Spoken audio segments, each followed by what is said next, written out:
Shaitani Rajim, Bismillahir Rahmanir Rahim, La ilaha illallah, Muhammadur Rasulullah sallallahu alayhi wasallam. Shukr to Allah. We are here and I have the opportunity to greet you, the universal greeting used by the prophets and messengers of our universal creator, Almighty Allah, the greeting of peace. Assalamu alaikum wa rahmatullahi wa barakatuh. It's indeed a privilege and a pleasure to continue with our series of lectures where our primary objective is spiritual development and the cleansing of our hearts. We are focusing on what exactly that means. That there is for us in Allah a refuge, and that we are claimers of that refuge. And those of us who claim that refuge, then we are protected from Satan the accursed. So this is the question. What is spiritual development? And how does one undertake spiritual development? What does Allah tell us in the glorious Quran that spiritual is our objective? You get what I mean? Allah has given humanity guidance. Humanity is to accept and utilize that guidance. Humanity is to apply itself. The Quran tells us repeatedly that there is a test, there is a challenge, that while we are here, there are some who will receive the guidance and no longer experience insecurity, and others who will not receive the guidance and will remain insecure. And the hearts will be diseased, they won't purify their hearts, and they will remain insecure, they are astray. And as they are astray, then there's nobody can guide them. Who Allah leaves to stray, the Quran tells us, nobody can guide. If a person is astray and doesn't want guidance, you wonder why. I've wondered why for 20, 30 years working in this field, why oftentimes you try to give somebody guidance, or you really want them to change, or you really want somebody better for somebody, but yet it doesn't work. It's because whom Allah leaves to stray, none can guide, and whom Allah guides, the Quran tells us, none can lead astray. So the Quran tells us there are many people who say they are Muslims, they say they believe in Allah, they say they believe in the last day, but in their hearts is a disease, and Allah leaves them to stray, and that disease is expanded. You see, it says on the day of accountability, then the thing is, on the day of accountability, not your family, not your children is going to be of any avail to you. Your family and your children is not going to be of any avail to you.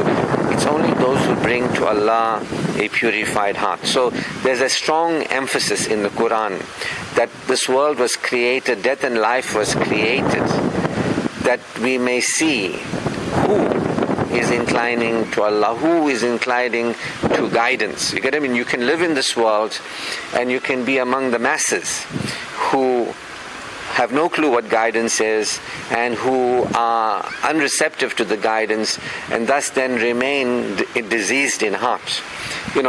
Everybody is diseased in heart until guidance comes to you. Even the Prophet was said, did we not find you in darkness and lead you into the light? You understand? Did we not find you in darkness and lead you into the light? You know what I mean? So this is the thing, that we are all in darkness, and this is not a secret because it's in the Quran that we are people who are in a fallen state. Satan had compromised. Adam and Eve, through their unwillingness to obey Allah, and they were tempted by Satan, they went astray. And we are the children of Adam and Eve, and we are in this insecure state.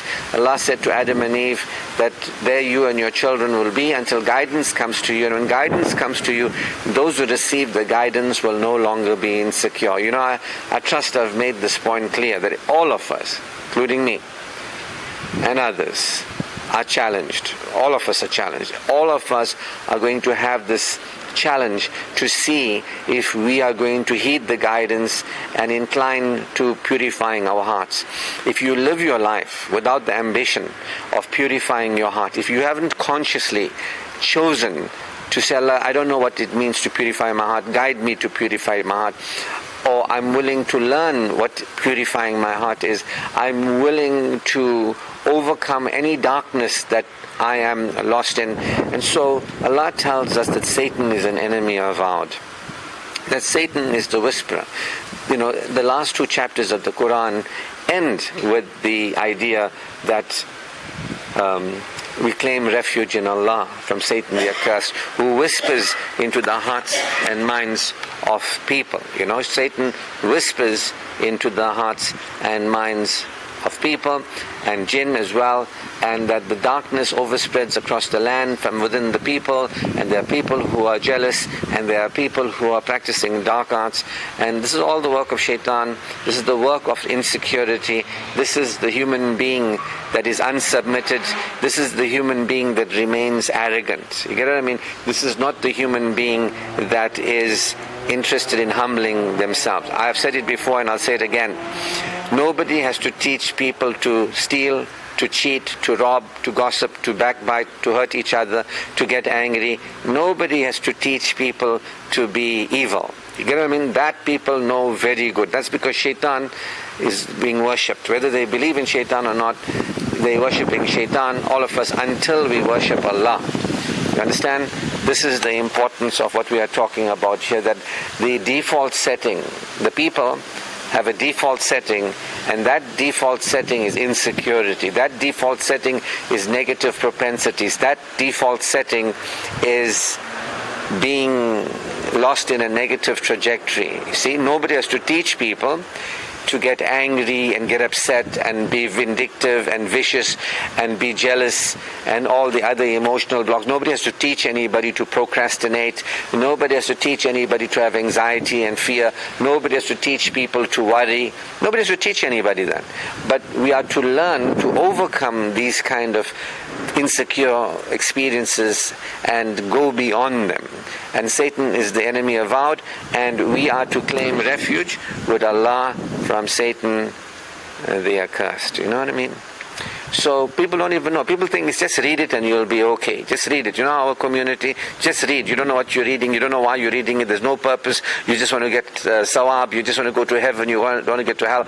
But the idea is to incline towards a pure heart. The idea is to have a transformation in you. You understand? It's that every day you become more and more secure. So don't take it personally if you are insecure. Everybody's insecure. If you look at yourself and your negative tendencies in you, don't take it personally. If you want to take something personally, take it personally that you don't apply yourself. You don't say, Allah, I can see that I am astray. I can see through my behaviors. I can see through my attitudes. These attitudes that I have, these behaviors that I have, I can see that these things are, really not any good for me. You know what I mean? I can see the way I think, my negative thinking. I can see my behaviors. I can see the way I'm living. I can see how I feel in the depths of my heart. I can see, that I am an insecure person. Nobody generally sees that. And this is what the person who wants to purify their hearts can see. You understand? Nobody can see unless those who want to purify their hearts. Those that don't want to purify their hearts, when their hearts are diseased, then they just continue to be dark, evil, insecure, hurt themselves, hurt the others, overeat, overdo things, smoke, take drugs, all kinds of things, destructive ways to themselves, destructive to others, unloving, unsupportive, uncaring, not compassionate, and so on and so forth. You get what I mean? Vicious, aggressive, threatening, like to see people go down, like to see people suffer. This is a society. Selfishness, greed, materialism, all this kind of thing. People don't recognize it. People don't recognize the culture, the popular culture of the time, as being egoic and being divisive, dividing people, segregatory. People don't understand that. People don't understand that. You know what I mean? It's for those who want to purify their hearts and they choose to worship Allah and they choose to recognize there is accountability. These are the people who will begin to see in themselves and in the communities around them the darkness. If you don't have an intention to purify your heart and you're not claiming the refuge with Allah from Satan the accursed, then what will happen, without a doubt, is you will be part of the darkness in the land. We'll be invoking protection in Allah from you and people like you if you are unaware that there's your mindset, there's your heart set, there's your behaviors, the way you relate and interact with you, with others, and of course with Allah. And so that brings me to the fundamentals of purifying your heart, which is basically, in Allah is our refuge. Allah has told us, if you do not worship me, you worship Satan. If you don't remember me, I don't remember you. If you don't remember me, yours will be a depressed life. Get what I mean? This is the thing, that we are to recognize a refuge is required. We require a refuge. Do you understand? A lot of people don't understand that a refuge is required. We require the refuge. And there's only one refuge. There's only one protector. That's Allah.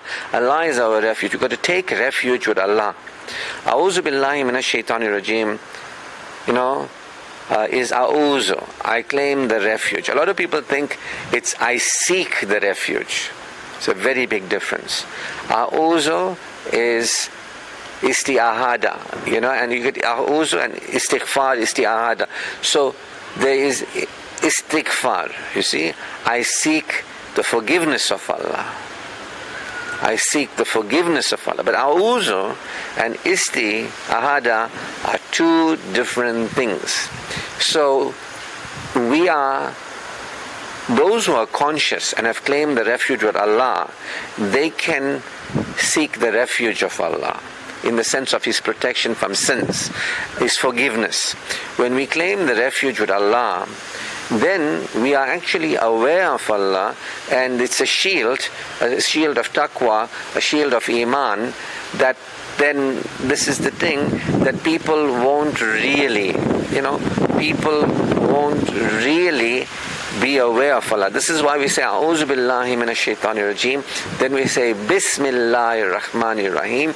Then we say La ilaha illallah Muhammadur Rasulullah. Meaning, until you recognize a refuge is required, and I'm claiming that refuge, that Allah is my refuge, I am in a low vibrational state, I am whispered to by shaitan, I'm living unconsciously, I'm living subconsciously.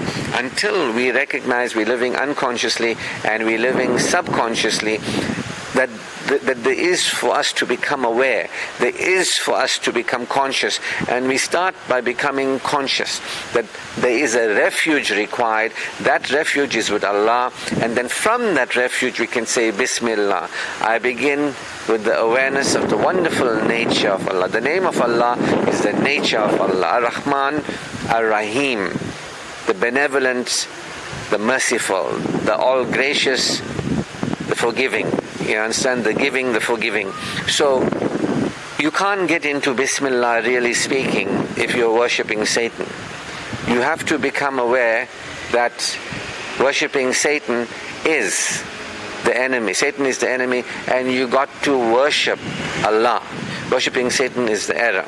And until you're worshipping Allah, you are actually worshipping Satan. Until you become aware there's a refuge that is required. I'm under the influence of satanic promptings. If you don't get that, if you don't get it, that every human being is under the influence of satanic promptings, then you will be lost in these satanic promptings. You will never claim the refuge. Allah has guided us to His refuge, which is always available. Allah is the refuge, and the refuge is always available. We don't need a refuge. Please, people, needy people among us, we don't really need a refuge.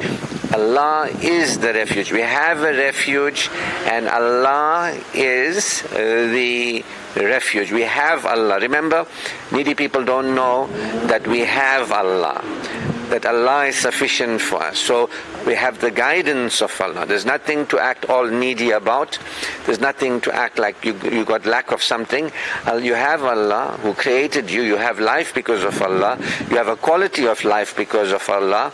And you have guidance because of Allah, and you have Allah who has guided you to Him as a refuge. You can choose Allah as your refuge if you are aware that a refuge is required. You know, sometimes somebody might say, like for example, hey, I need a shower. I need a shower. You get what I mean? Or I want a shower might be a better thing to say. I want a shower. I'd like to take a shower. You know, feel refreshed and clean, and you know, I want to take a shower. I desire to take a shower. That doesn't mean you have to go and get a shower. It doesn't mean you have to go and get a tap, plug it into the water supply, you know, and put the water through the pipes and get through these, you know, the nozzles and through the spout or whatever it is. The water comes. That's not when you say, I want a shower or I want to take a shower. It doesn't mean you're going to go and take somebody else's shower out of their house and take it by you. You get what I mean? You say, I want to take a shower. So we're going to take the refuge. What does that mean? There is a shower. Go step underneath it, open the tap. You understand? Now Allah, His love and compassion and mercy is always open. Allah is showering us, always showering us with love and compassion and mercy. Allah's grace. Anybody who knows Allah will understand the grace of Allah. You know, the grace of Allah is outstanding. That Allah has given to us before we can ask. Before you can ask, it is given. You could do nothing. You could do nothing at all to be and to continue to be a human being, to be given what we've been given, life, the highest status and so on and so forth. This is what it means to become aware of Allah, that Allah is our creator, that we are created beings in a created world. When you become aware of Allah, when you look at Allah as your refuge, that Allah is my refuge, you're not saying, hey, you know, I go to Allah when I have problems and I just tell Him about my problems. That's who Allah is to me. The question is, who is Allah to us? Who is Allah to us? Oh, Allah is to me when I have problems. I get so worried. And you know, when I'm needy, how needy I can get. And I just go to Allah and I be needy in front of Him. Now that means you're not conscious of Tawheed. It means you're not conscious of Allah. You get what I mean? Those who are operating and thinking I'm going to Allah, they don't know that the existence is because of Allah. The quality of the existence is because of Allah. They don't know that. You get what I mean? They don't know Allah because they have not submitted. When you submit, you understand that you don't really exist except because of Allah. When you submit, you recognize Allah only exists. Eternal, beyond time and space, the creator of time and space and everything within time and space. Allah is. You understand? Allah is alone, the only all-existing, who has always been and will always be beyond time and space. Allah is the one unique being, all gracious, all great. Now, when you go to Allah, say, A'udhu Billah, you recognize Allah is my refuge. You get what I mean? From Satan, the accursed. What does that mean actually? Does it mean there are two powers? Does it mean like, you know, if you're growing up and your father is a bit hard on you and your mother is nice with you, do you say, I like my mother more because my mother is nice to me, she makes me nice soji and curry khichdi and all that, my father is very nasty with me? Do you say like, oh, I'm claiming refuge with my mother from my father? Is that kind of your understanding of what Allah and Satan is? I tell you that Allah is the one unique power. There's never been and there will never be another power except Allah. Satan is not a power. Satan is a created being. You and I are created beings. When we recognize that Allah is our refuge, we recognize that there is no comparison. People be sometimes, one guy told me, and this guy is very religious, oh, Satan, he got angry with Satan, and Satan is like this and like that. And I told him, you know what, don't give Satan excessive focus. Satan has got no power. Satan got no power. The Quran tells us Satan only but whispers. He can't jump in you and make you do things and change your mind, and there's nothing to be afraid of Satan. You get what I mean? Satan has no power. But if you are weak, if you're a weak human being, if you're not strengthened in faith with Allah, if you're a person who's living, who is not aware of Allah and submission and humility, and you're not aware that the guidance is there, that this world is a temporary world, we are to enjoy it, we are to live naturally, but the purpose of this world is to purify our hearts, to recognize the power of Allah, to be grateful to Allah, and that we may die as believers and be raised up in the hereafter, which is forever. You understand? The hereafter is the final abode. Where we are is not forever. You understand? A lot of us are living like this world is so important. We only think about this world. We only think about what's happening, and we get so upset and we get worried and emotional. That means you're spiritually weak. You understand? Spiritual weakness. So a heart that is impure is spiritual weakness. Those people that are like needy beggars, and they don't want to see the error of the ways, and they don't want to correct their misperceptions, those people are like these hopeless addicts, controlled by things and controlled by people, trying to control things and control people, got no personal power. They're not living with spiritual power. They're not living with personal power. They don't conduct themselves with iman and amal. They're not conducting themselves for halal and tayyib. They're not interested in this world and the next world. This is what it means when somebody is lost. You know what I mean? When somebody is lost, you can begin to see there's no spiritual power. There's no security in that heart. You can see not only is there no spiritual power, there's no personal power. You can see the weakness in them. Drugs, control, losing, getting emotional, can't handle themselves. Now if you are one of these people, don't feel bad, because this is the normal state of human beings. People like me have been for decades working on a spiritual path. We've been studying and practicing. I've got students who've been with me for, over 10 years, 15 years, some of them. They've been on a path of slowly cleansing the heart. You know what I mean? So if you're starting off and you're hearing this, don't think, by tomorrow I must be different.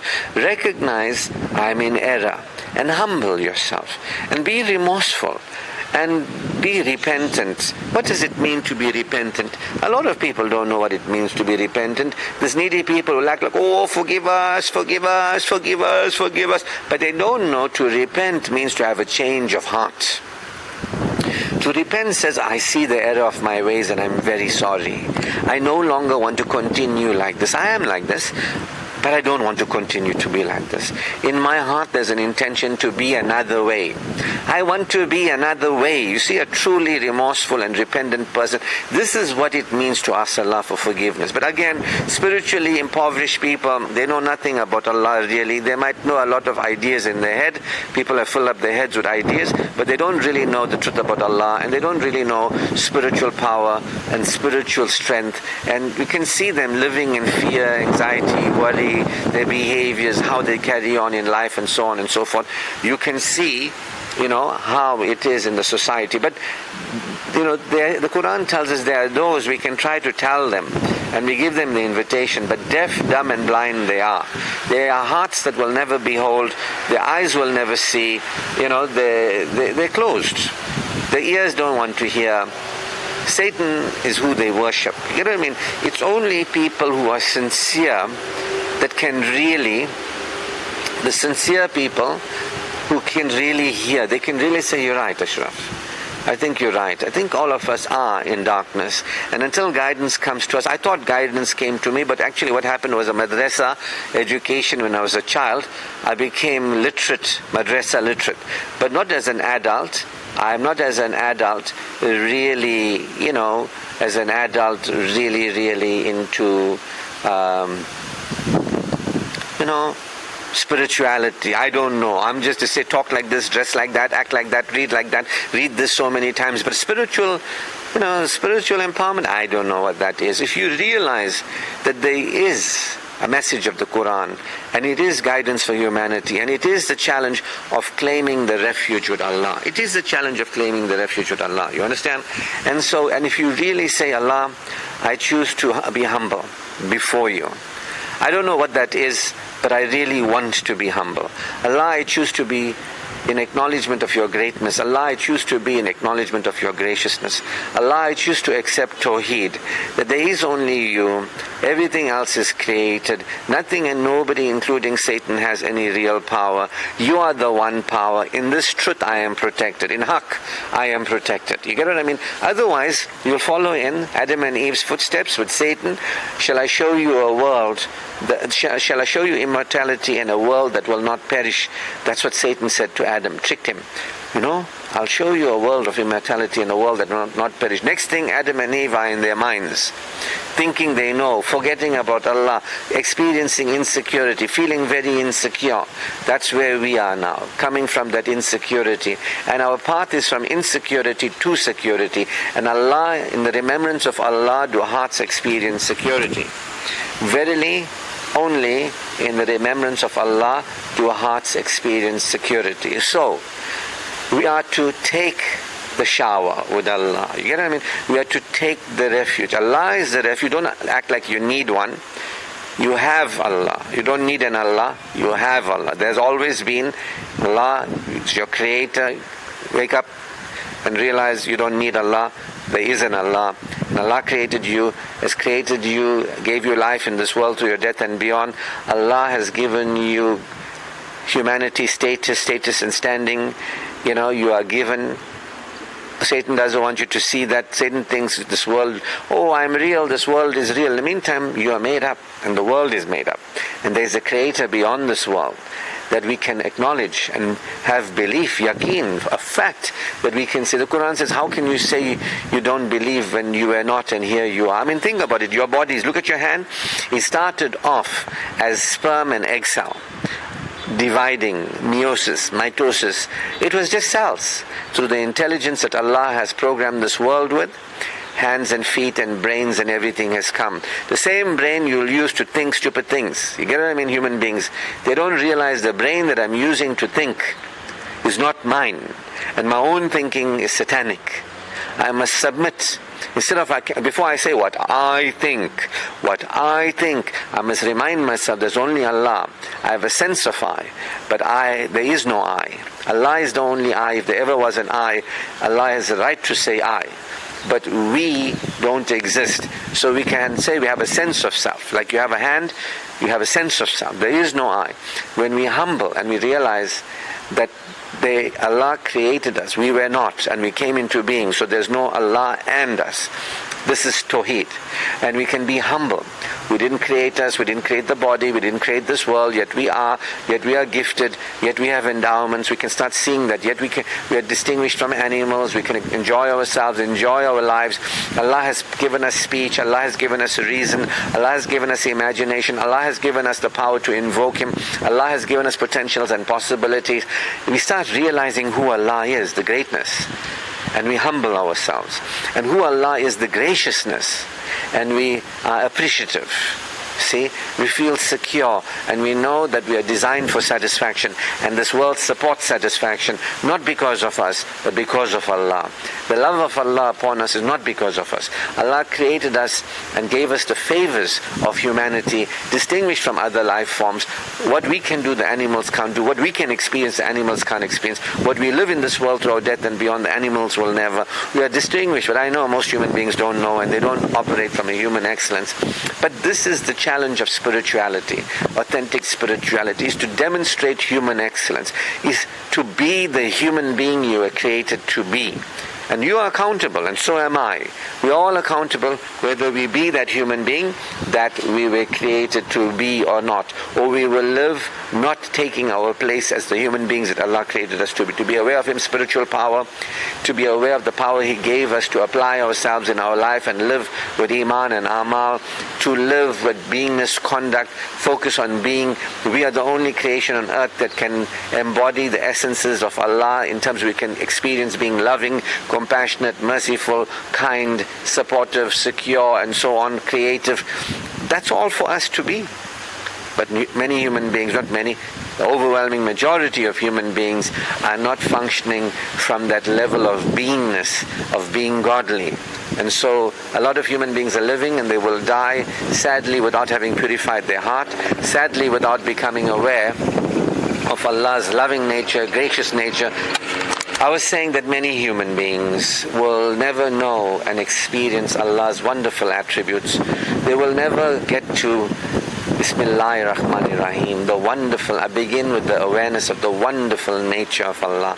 You cannot really get to the wonderful nature of Allah until you first say, A'udhu Billahi Minash Shaitan. Until you say, I'm so happy there's a refuge, I understand there's a challenge, but Allah is my refuge. I choose to experience awareness and experiencing. I choose to be humble and appreciative. I choose to see, rather than living unconsciously, not seeing. I choose to feel Allah's love and compassion and His attributes. I choose to express His love, compassion and attributes, and so on and so forth.